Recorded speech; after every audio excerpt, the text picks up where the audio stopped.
The starting system. The starting system is a combination of mechanical and electrical parts that work together to start the engine. The starting system is designed to change the electrical energy, which is being supplied by the battery, into mechanical energy. For this conversion to be accomplished, a starter or cranking motor is used. The basic starting system includes the following components. 1. Battery. 2. Cable and wires. 3. Ignition switch. 4. Starter solenoid or relay.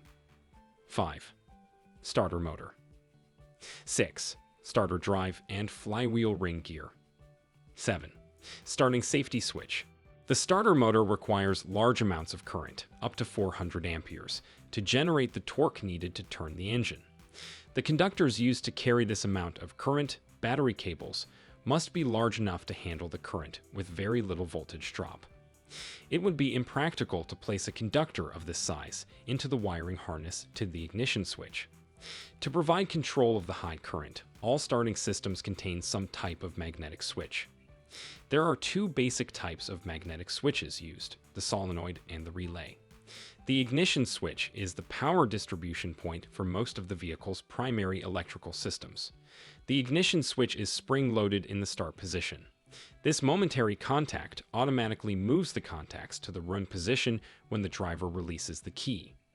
All other ignition switch positions are detent positions. The neutral safety switch is used on vehicles that are equipped with automatic transmissions. It opens the starter control circuit when the transmission shift selector is in any position except park or neutral.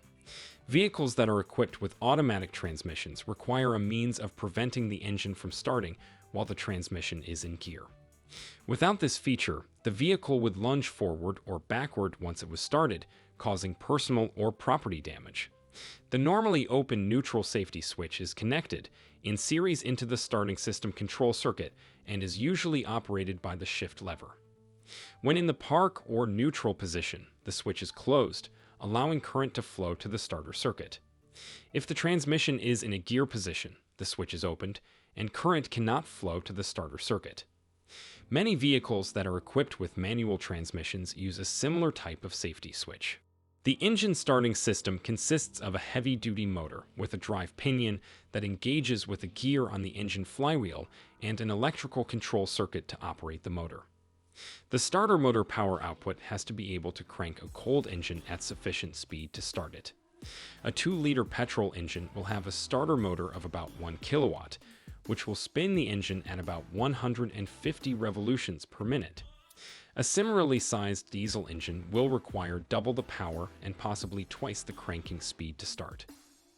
The main components of the starter motor are the magnetic fields, armature, drive pinion, and solenoid. The circuit consists of a battery supply, earth cables, and the starter switch. The starter motor is a direct current DC electromagnetic unit that usually has 2 pairs of magnetic pole shoes arranged at opposite positions inside the motor casing. The casing acts as the yoke for the magnetic poles.